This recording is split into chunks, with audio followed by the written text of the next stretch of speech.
Right, welcome back. 30-day scripting challenge. Portfolio entry, I think this is 27, though it could be 26. I think I did 26 yesterday. Only 3 things left after this one, and I'm actually recording this very, very quickly because this is actually something really, good that I believe is good. I don't, wait, that makes no sense. But 26, 27, I think it's 27. I hope it's 27. Yeah, it's 27.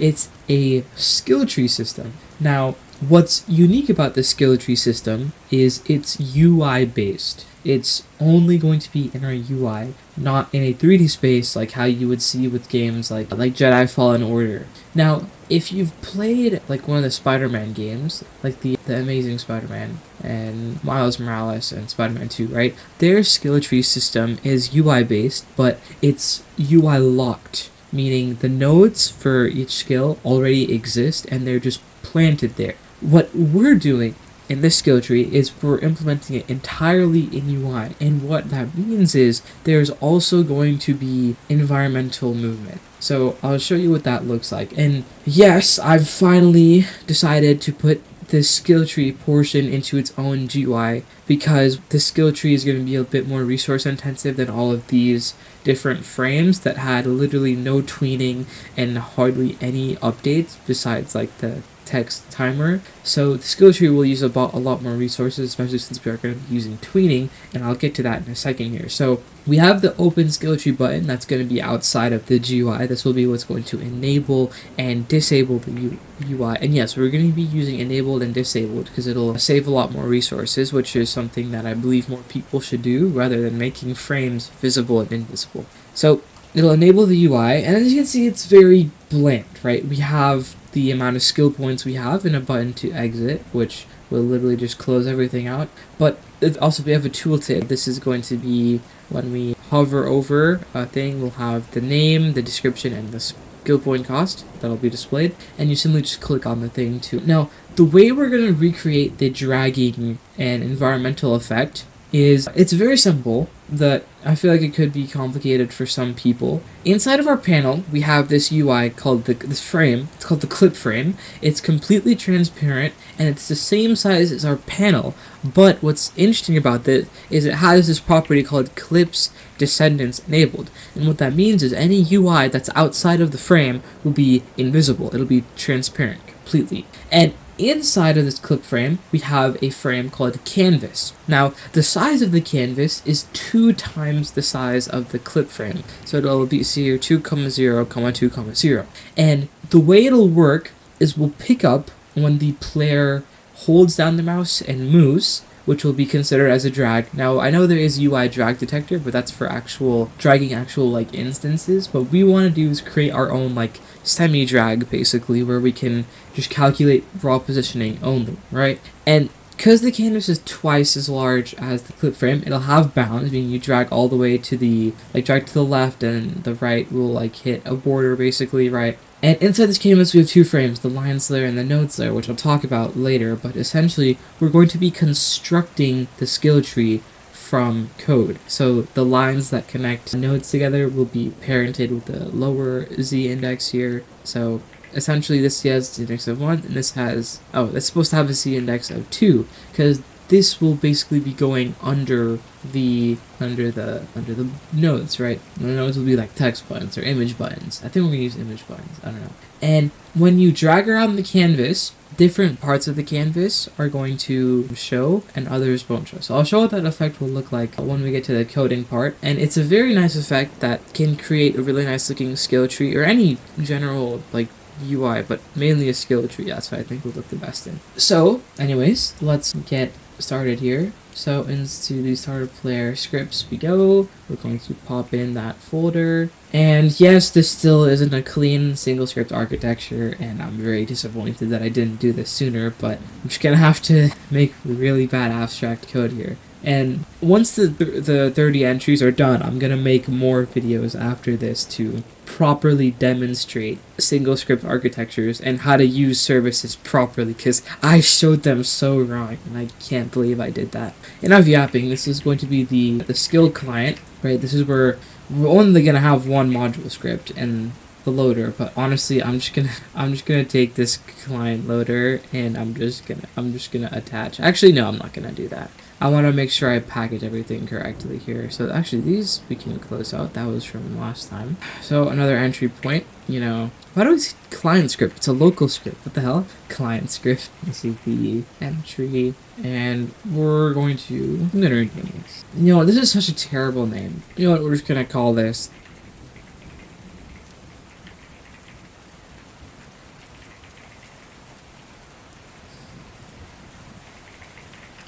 Yeah, whatever. Skill client, grab that, done with the entry. So, let's pretty much get started. We're obviously going to need user input service because that's how we're going to track how the mouse will move. And also, we're going to need remote events to communicate with the server when we... No, don't do that. Don't do that. No, stop. Thank you. We want to communicate with the server, so we're going to need replicate storage and put remote events in there for when we want to build the tree, upgrade, and whatever, right? So, with the tree, we need the tree's data. So, we're actually going to go into server. We're going to replicate storage into our shared, and in here, we're simply just going to put, it's not even, it's a mod, I guess. We're going to put a... Dude, as soon as I pressed record, I just got put on the biggest side quest ever. I gotta pick up the train of thought. No, that's right. We have to make the skill data. Forgot about that. So all it is just like one big table that we're returning to the player. So what that looked like is we have skill data. We say just skill data dot whatever trees, right? Because we're making a skill tree. So we just do this and make our trees. So we can call one combat, you know, combat tree. And once again, you could do this for whatever aspects your game has, like healing, magic, or different characters, like how Spider-Man 2 did. And, you know, so here we just create each node. And actually, it's going to be a bit interesting how we're going to do this because we have to assign a lot of values to a node. For instance, we want a node ID that we can use to, like, directly get the node. So we'll just call this, like, the basic slash. And I'm still trying to get that typing scheme properly. But, right, so the name, gotta put a comma now, forgot about that. We want a name for our thing, which would just be the basic slash, obviously.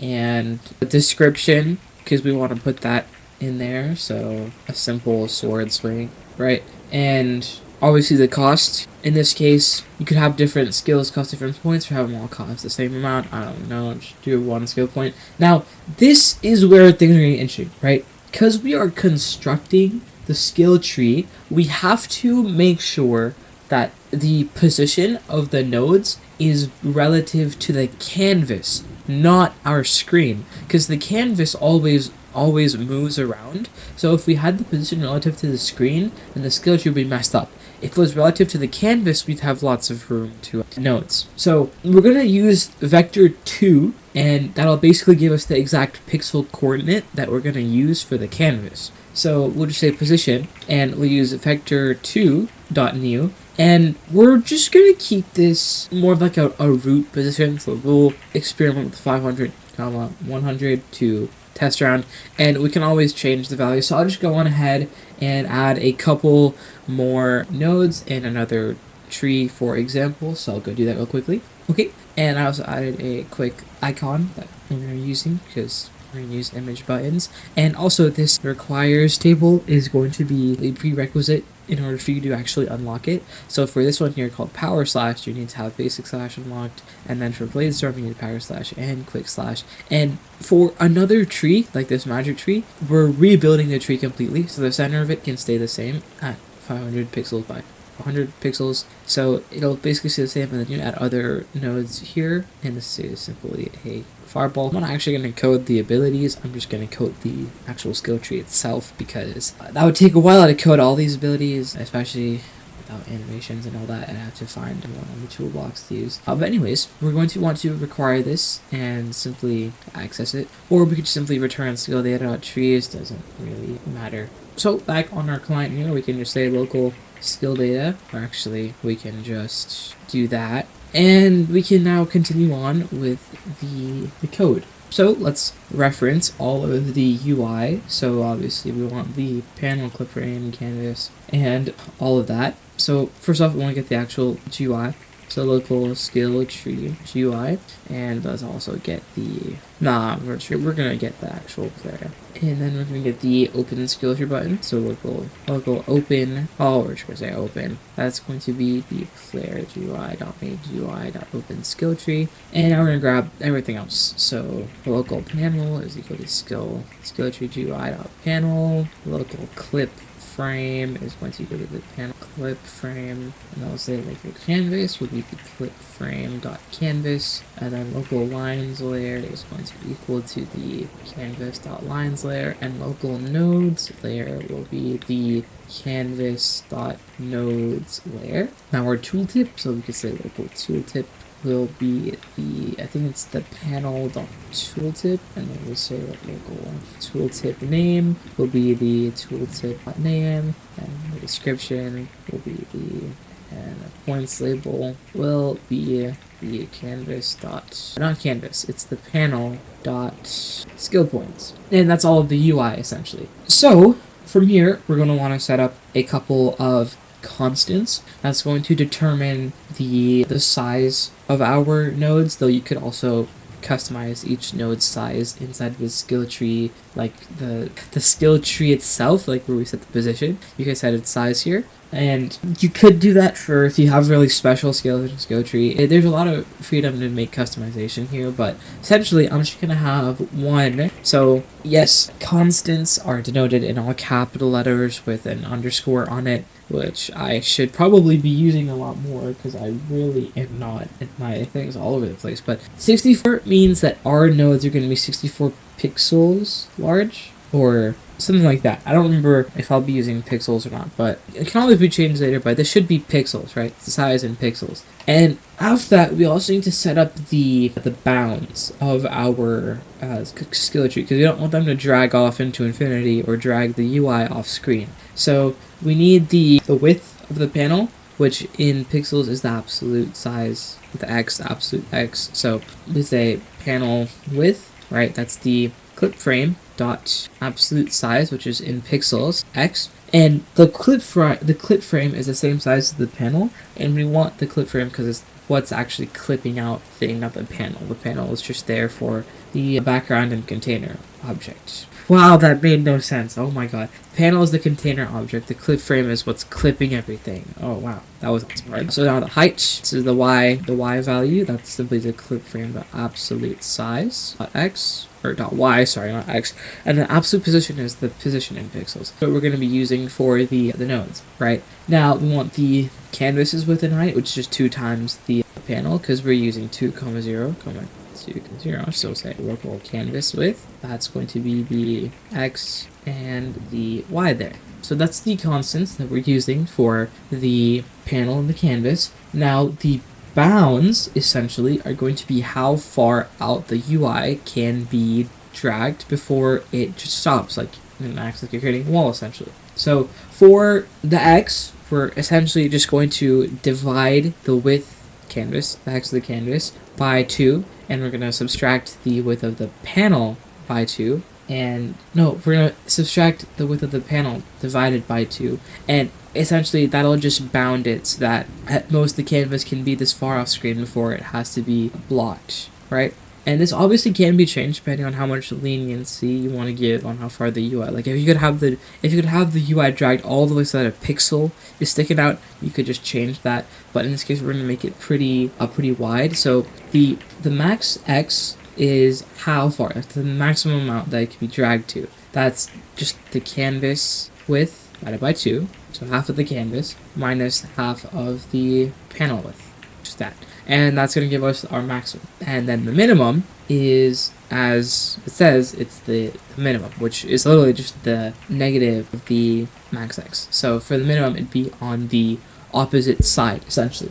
So if you think about it as a number line, we have negative infinity to the left and positive infinity to the right. It's just the opposite of that. So we have our left and right bounds set up. Now we'll do this for the up and down, which will be it'll be a bit shorter because the x is not equal to the size of the y, but the way we get the max and min is the exact same. We're just going to copy this right here, and we're going to rename this to y, and that's literally it. It's just going to be the exact same thing. The max x and the min x, which is left and right, and this will be the up and this will be the down. Now, moving on, we can get to the whole dragging portion. Though, actually, we probably should store some state values too. So we want to store the unlocked skills for the client to upload the UI easily, though we will be sending this to the server for actual validation and all that when we're actually saving the player's data. And then the points the player has for actually getting skills, you use like a get data function here, but we're just going to set it as 0 for now because I'm not really going to be saving this. And we want the current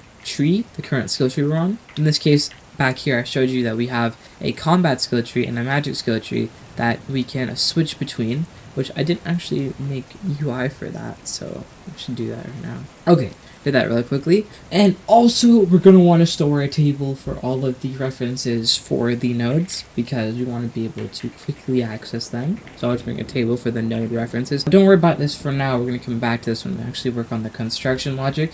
This is just for ease of time, and we can always come back and change this if we need to. Now anyways, the dragging portion, it's really easy. We need a boolean to validate if we're actually dragging or not, which will update based on when the player starts when the player clicks and they're holding down and they click and let go. And also we need two other variables for the start position of the mouse and the start position of the canvas, the starting position, right? So we can just say local dragging, simple as that. We put a false for now because we're not really dragging. And then we can say the drag start position of the mouse. We'll use vector2.0 because we haven't identified that yet. We want to say local drag start. The canvas is also vector2.0, and this way we know that it is a vector, and we'll update these values accordingly. So let's get the initialize portion going, right? So we can simply just put it as a local function or as a internal function,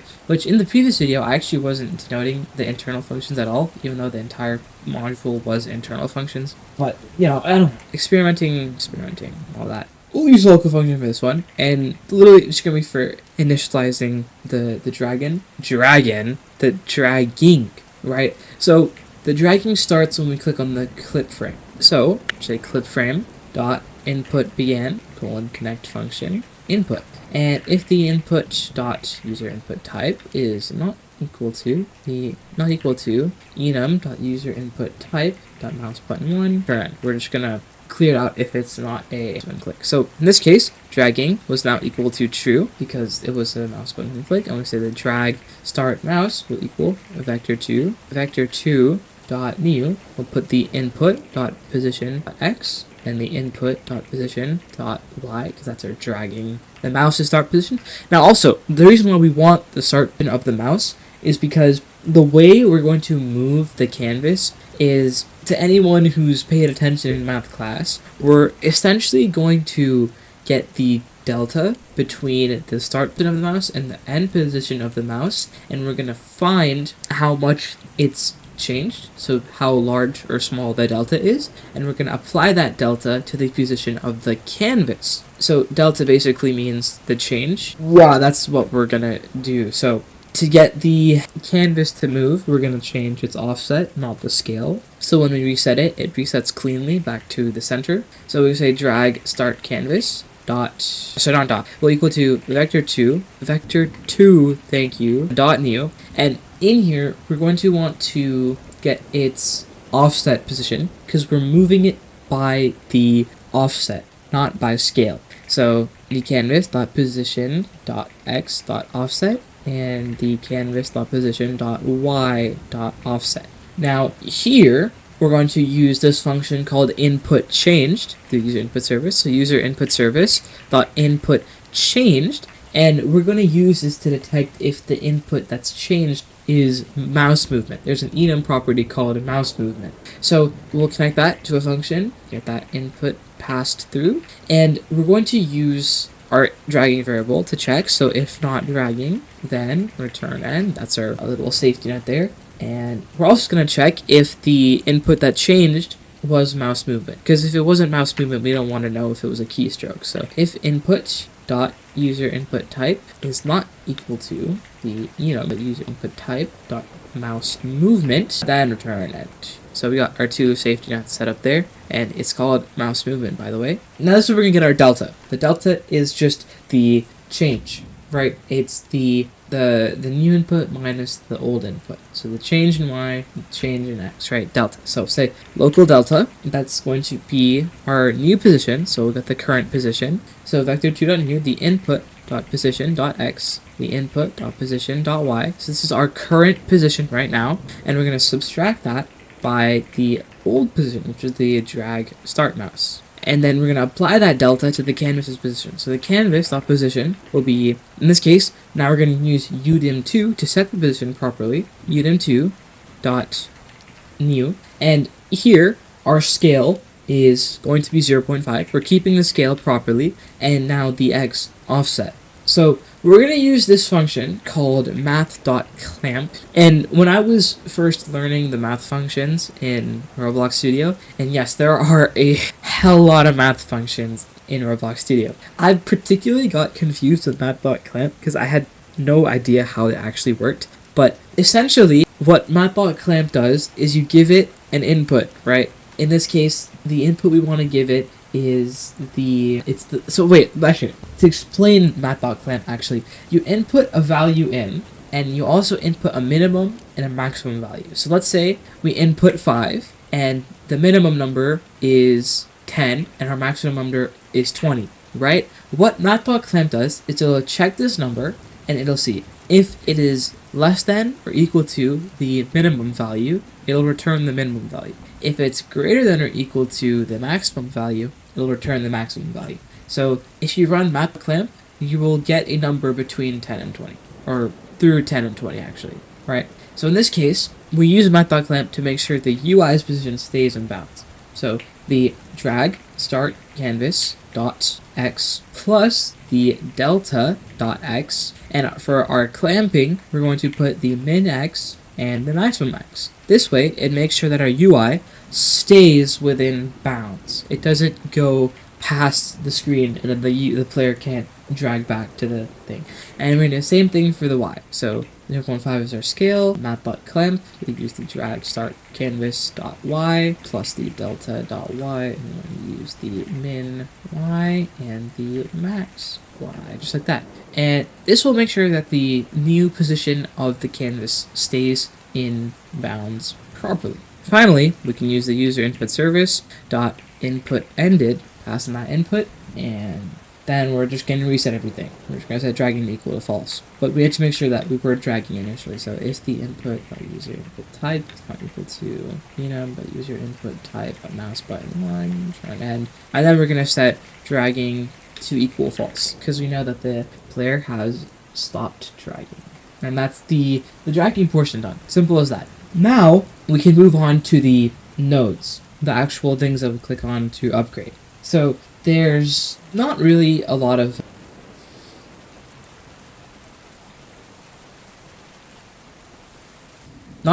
complicated stuff that goes behind the nodes. It's just drawing the lines between the nodes where the complicated stuff kind of pops in. So let's actually get that function to load the tree, and in here we'll start connecting everything. So first off, when we load the tree, we want to make sure we clear out the previous tree. So we can just say for underscore child in the lines layer, go and get children. We'll just say child, go and destroy, because that's all we're putting in there. And then we'll copy this again for the nodes layer, because we're not putting like a UI list layout or anything in there. We're just going to destroy everything so we make room for the new tree. So we're first going to set the canvas position to the center. So canvas.position will be udim2.new 0.5, 0, 0.5, 0. And that's just the scale center position that we have for the canvas right now. So see the position, it's that basically. And then, obviously, why did I say obviously? Oh my god. Then, we have the table here called the node refs. This is the table where we're going to store all the references for our nodes. We're going to clear that, because that table is we're going to be updating inside the load tree function. So, we want that node refs table, we want that to be reset. What am I doing? Oh my god. We want the node refs to be reset. So, just such an empty table, right? And the current tree that we have will be the name of our tree. from here, we can now get the list of skills that we're going to display on the tree. So local skill list will be the skill data dot trees, and we'll pass in the tree name to get all of the skills that we're going to be putting in. Then we can make a table called the skill map, essentially. And in the skill map, we'd store all of the IDs of our skills to kind of, in a way, just map out the skills that we have currently. So for underscore skill in the skill list, say skill map skill ID will equal skill. Next up, because we have our lines layer below the nodes layer, the lines are basically going to go under the nodes, so that way it look cleaner. We're going to build the lines first. So for each skill that we have in the skill list, we're going to build a line to its next skill. And to do that, we have to get the skills that it requires, which are the prerequisite skills, before underscore the requires ID in the skill dot requires. So we're simply just looping through the requires thing here, in which case they have the ID as the thing here. We're going to get the parent, so local parent will be the skill map, the required ID here, and that's where the skill map is going to come in handy. And we're going to check if the parent exists, then we're going to want to draw the line here. So between the parent and the current skill. So let's go on ahead and make that function to draw the line. You say local function, draw a line, the from position and the to position. So from to where. So once again, we're going to, why do I have these stupid filler words that I'm saying that don't make any sense with how I'm presenting it. This is the first time we're going to draw a line. I don't know why I'm saying once again. We're going to get the distance, not distance. Oh my god. The delta. So delta x, right? Not dx as in derivatives from calculus. Dx as in the delta x, right? That's going to be the toPos.x. Also, I probably should put a thing here. This is a vector. Well, actually, no. These are vector 2s, not vector 3s. Minus the fromPos.x. And then the delta y is the toPos.y minus the fromPos.y.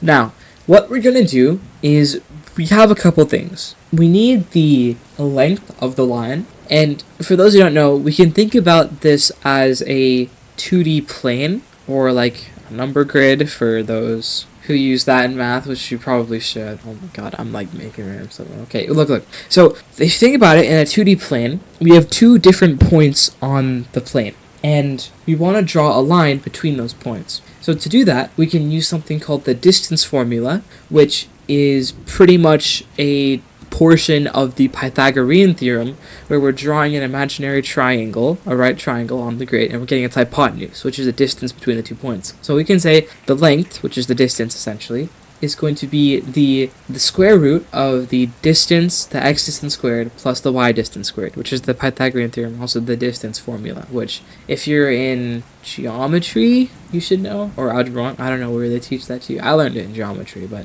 we're going to use the good old math.square root function. We're going to get the distance, the delta of x. You could either do to the power of 2, do times again, or you could just do dot exponent, or actually, wait, no. I don't even remember what it's called. There's so many math functions. It's not there. Yeah, you would just do the x to the power of 2, but I'll just do times dx for the simplicity of it. And we do plus the delta y plus the delta y. Plus the delta y times delta y. And that would give us the length, which will be the hypotenuse of our imaginary triangle. Now for the angle, the way you get the angle between 2 points is it's essentially the angle of elevation or angle of depression on how you're going to view it. And this is also what you should learn in geometry. But we're going to use a neat function called the arctan2, or the arctangent 2 function. And that gives us the angle between 2 points on a grid. So we can use the math.arctan2, the distance y, and our oh my god, the delta y, the delta x. And it will return us the angle between these two, right? And that's our initial setup. Now we can just make the line. So for the line, we're just going to use a frame, because there's no like line UI, so we're just going to use a frame. Instance.new frame, and the line.size will be unim2.new 0 length 0, and we'll have it, like a y offset of like 2. 2 should be fine. It'll make it decently thin. So say line.position will be the even2 dot. And now what's important is that we make sure the anchor point is at the from position, so that way it'll rotate relative to the from position, not from the center if we had the anchor point at the center. So we'll set how the ancestry change? The anchor point, that will be vector2.new. We'll set it at 0, 0.5, which should allow it to rotate from the from position towards the to position, which should give us a nice neat line there. Then here we can set the rotation to be the angle that we got, but we have to convert it to degrees because it return the atan2 function returns radians. We want it to be degrees because rotation takes degrees, not radians. So we use math.degree and pass in that angle that we got, and it'll turn that into degrees from radians. And for those who don't know what radians are a different form of measuring angles. Well, a different unit of measurement for measuring angles. Radians are cool.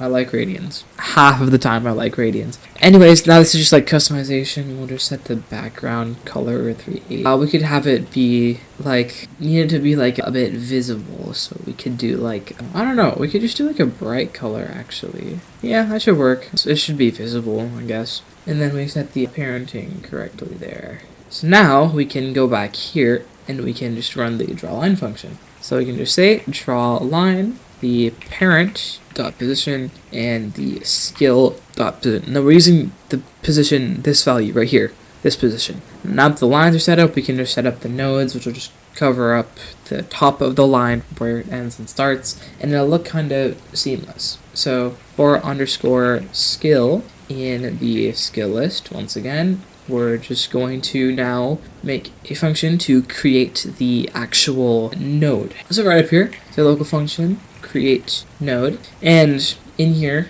we want the skill, and then pass in the skill map. Now we can get to actually customize it. So frame, that's just going to be an image button, and then we'll do the customization, which I'm not gonna talk through because my mouth hurts already from talking a lot. And that's for the image button. As you can see, we're using the node size for our offset here, and the position dot x, position dot y for our position, which will be relative to the canvas, and it's obviously going into the nodes layer. Now we're gonna want to design a UI instance for if the skill is locked, meaning the player can't unlock it. So we're just gonna put an image of a lock over it, basically. Alright, and that's the lock. That's some positioning tinkering going on there. Now we can update the references, the node refs thing that we have, and we can pass in our skill.id here, and that will be equal to frame, which is going to equal to the frame, and the lock is going to equal to the lock here. Now we can get to the functionality of the node, which means like the mouse entered for the tooltips, and when they activate it to actually tell the server to give us the skill. So say frame.mouseEnter, one connect function, and here we can get the tooltip name.text. Oh, actually, I gotta change that. There we go. Now we can get the description. Alright, so this will give us some nice UI update for if it is unlocked. We'll give it a color, nice like green color. If it is not unlocked, we'll give it this yellow color to show that it requires this amount of skill points to unlock. So say tooltip dot split equal to true, and to set the position of the tooltip to the mouse, we'll use mouse moved and not mouse enter. Have mouse enter make it visible and set up the visibility and like all the UI, and to have the position change towards the mouse, we'll use dot mouse moved. So anyways, we can go to the frame.leave and just undo everything like that, and we'll say frame.mouse_moved and this function X and Y there, so that way we can move the UI properly. We can get the panel's absolute position, and then we can get the panel size. And we can get the tooltip's absolute size, and from there we can just move the tooltip accordingly. And essentially this will move the tooltip to the bounds, within the bounds of the frame to the player's cursor properly. And now we can run .activated to ask the server to skill for us. So first we'll check if we have unlocked the skill. If we do, we're not going to run this. And then we also need to make sure the skill is available to unlock. So we'll make a function to check if the skill is available. So right here, we're going to just say local function is available. And we're just going to loop through the requirements. And if they do not have the valid unlocks, we're going to return false. If they do, we're going to return true. So we're looping through all of the skills requirements. If they're all good, return true. If not, return false. So back down here, if not is available, skill.id, skill map, then return end. And if the player points is greater than skill.cost, return end. Though this line will have to be verified on the server as well. This is just another extra safety measure to save time in case the player is not a bad actor. And here we can fire the remote event to the server to tell them that we need to unlock the skill. So let's actually go to our remotes here. Let's add a remote event and call it unlock skill, something like that, right? And then right here we can grab the thing. So we'll say local unlock skill event into replicate storage dot shared dot remotes dot unlock skill event. Back down here, we'll go call that. So we'll say unlock skill event colon by your server pass, and then it'll allow us to unlock the skill or not. Now back to our tree loader, we can now run the create node function, pass that skill in and the skill map for our IDs here, and then we'll run a function to update all of the nodes that will refresh everything to make sure that when we unlock something, it unlocks, and to overall update the tree essentially. So we can just say local function update nodes, and then in here we're just going to loop through. So for skill ID, which is I, and then our refs in the node refs. If the unlocked skill ID, then we're going to show that it is unlocked, right? So the frame, we'll go with this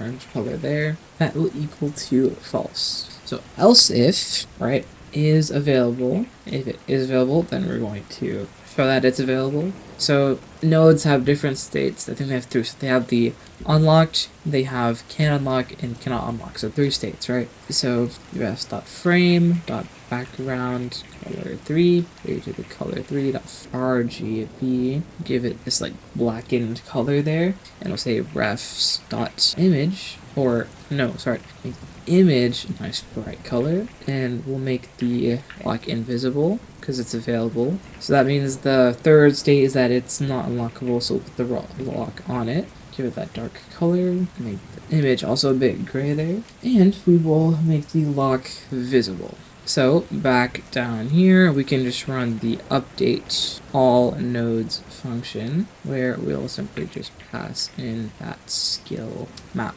Now, moving on to our server. This is going to be for the server side. Oh my god, bro. Entry. And we're going to also put in a module script. This will be the skill server, and then our entry here can pick up skill server just like that. And this is going to be receiving everything, handling all of the data here. So we're going to grab players, and we're going to get storage of their remote events, and also the skill data. That's right, need the skill data.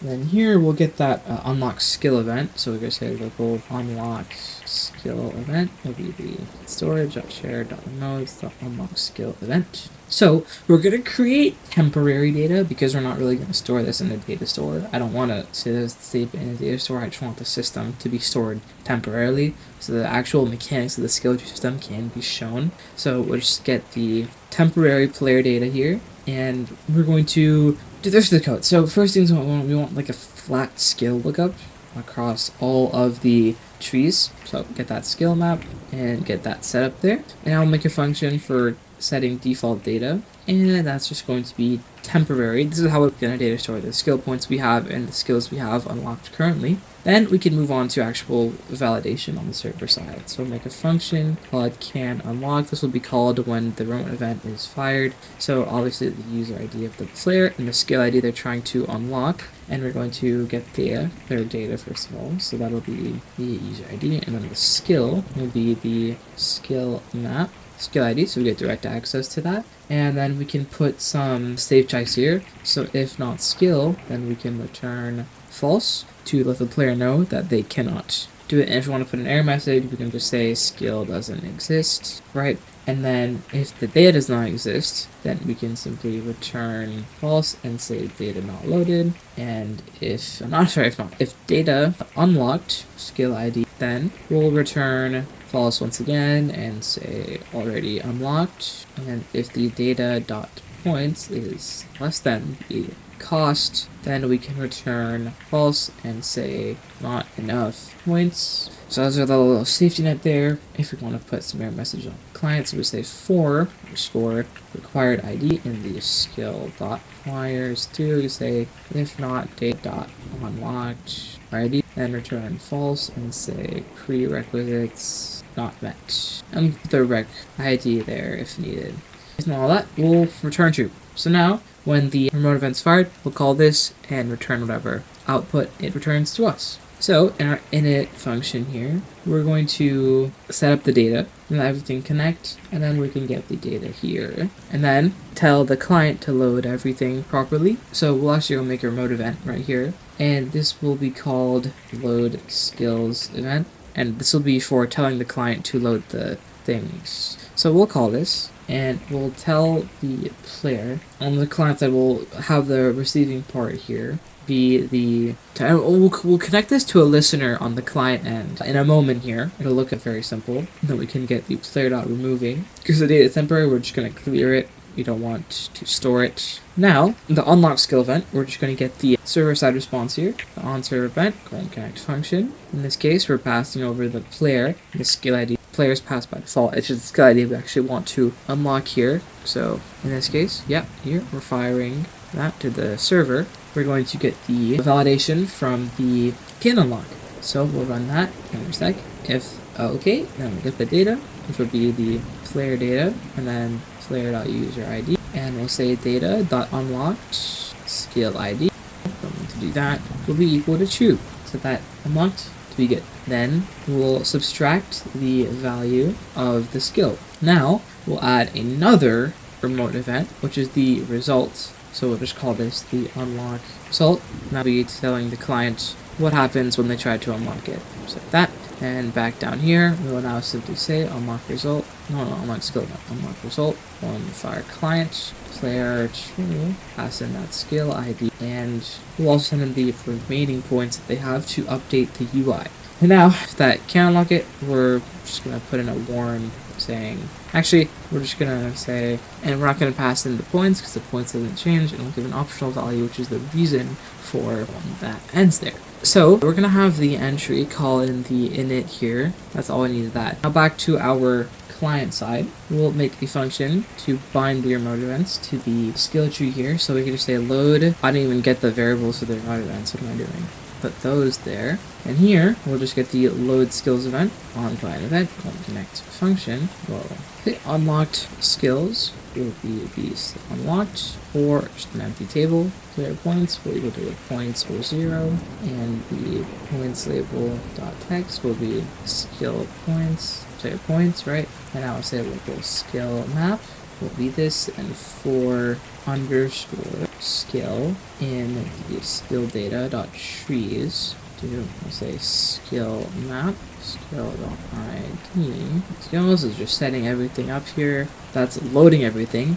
Now for the unlock result, this will either continue our skill tree or just keep it where it is. Set all the values here. And we're going to do the same exact thing here. Now, if it was not a success, we're just going to reset. And lastly, we can run our init here. That our loader will call everything. So init dragging, find remotes, and we'll load the combat tree first. And then we'll also have functionality for the other skill tree. So what we can do is say local tree to load. Right now, that's going to be set to magic. And then we could say, what did I call it again? Switch tree. Switch tree activated, go on connect function. We're going to set we'll say load tree to load, and then we'll set tree to load will equal to combat. And that will get the functionality of that. And now we can go over to our client loader, call that init, call that dot init right there, and that's it. That is our entire skill tree. Everything is good to go. So let's test it out. Okay, and we have this. So I'm just going to put a wait at the top here. Give it a second. Alright, I've got a couple more errors here. Time to iterate over a no value. So at line 80 here, that just means that this is nil. So this portion here is wrong. So it's just this part here. Skill that it requires is nil. And the issue is that I need to put the dot requires on the outside. Alright, so I didn't make the functionality for that. Oops, I gotta go do that right now. Alright, there we go. And it looks like this is fine, but our stuff isn't here. So it's probably somewhere way off screen. So here we have all of the nodes, but the position of the nodes are... Oh, also, I gotta turn on the ignore GUI inset thing here. But let's see if that'll fix it. No, it's not. Okay. Here we go. As you can see, the dragging is working, and we have the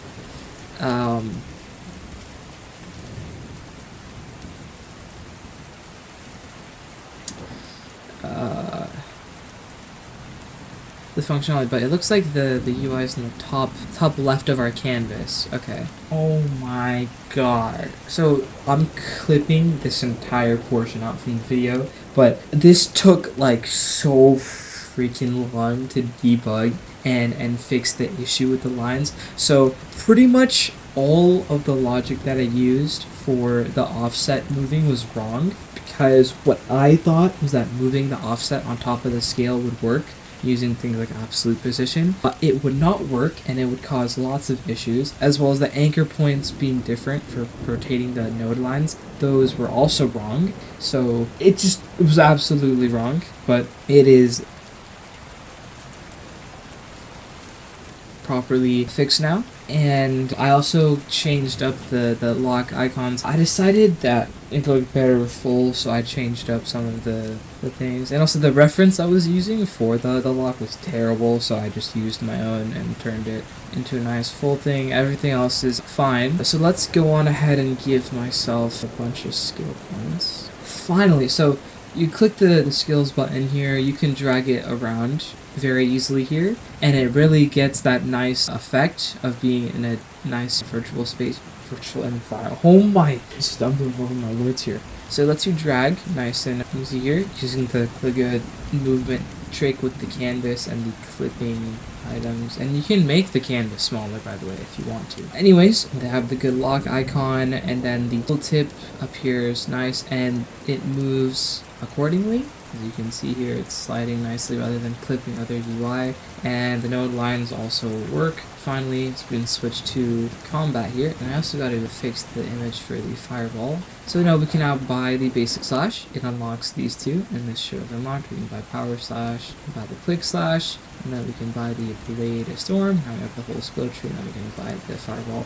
So the way actually that I fixed the image is not appearing is I'd simply just go to the skill tree GUI, and I'd go over to the image here, and what happened is the image, it's just showing this, right? So I'd paste this in, enter that, and then now the image would appear as a different asset, which I think is the texture ID or something. So I'd copy that, and I'd put it inside of the updated skill data. So I'd put that here, and now it'd work accordingly. So, oh, what the hell was that hiccup? So that's the whole skill tree system. It very much was not fun to try to fix, but the main important idea here is to get the cool dragging effect. You simply create the UI that I have here with a clip frame that you can then drag around. To drag around, you use user input service.input begin, input change, and an input ended, and you get the delta, which is simply the change in your mouse's position, and you apply that change over to the canvas, and the canvas moves around.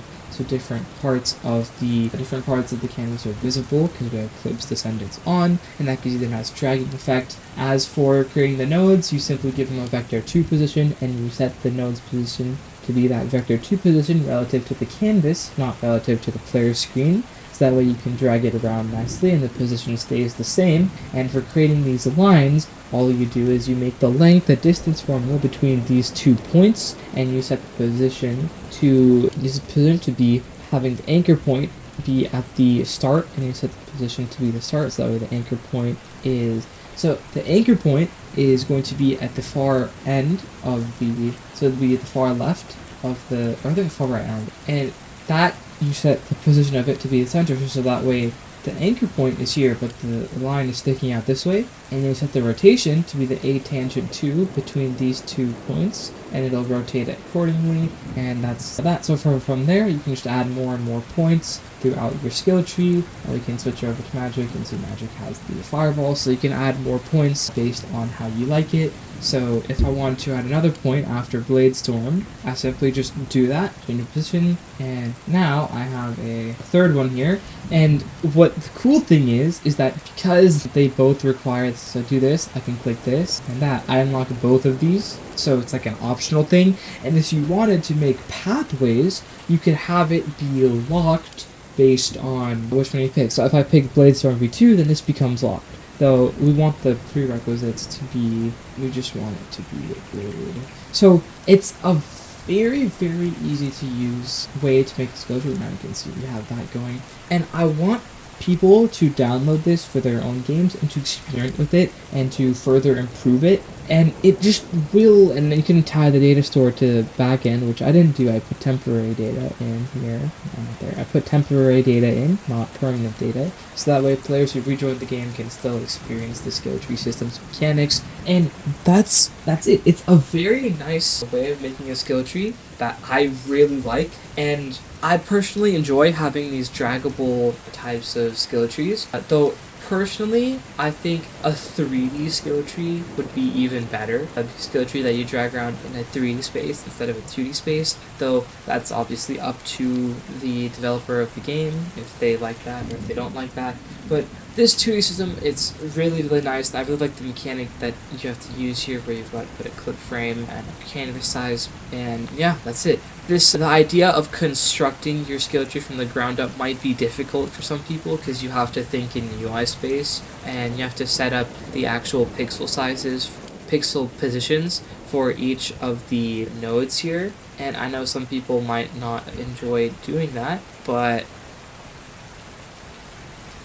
yeah, I hope people enjoyed that here. And we might as well just add my second magic item here. And yeah, just honestly feel free to explore it. Work around with everything that's here.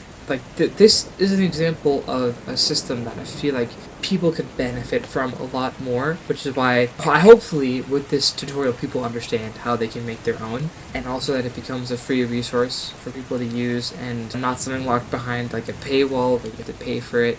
I know a lot of people do that, but this is a really nice tool that I really want to express because it's really nice. I like it myself. I'm very much proud with how it turned out. It looks like this one doesn't have a line for some reason. I don't. Oh, it's because I didn't put a prerequisite there. That's right. So yeah, if you don't put a prerequisite, it's not gonna have a line. So I put the requires there. Now it has a line. See? Do that. Boom. And do this. Look at that. Isn't that cool? I really like that.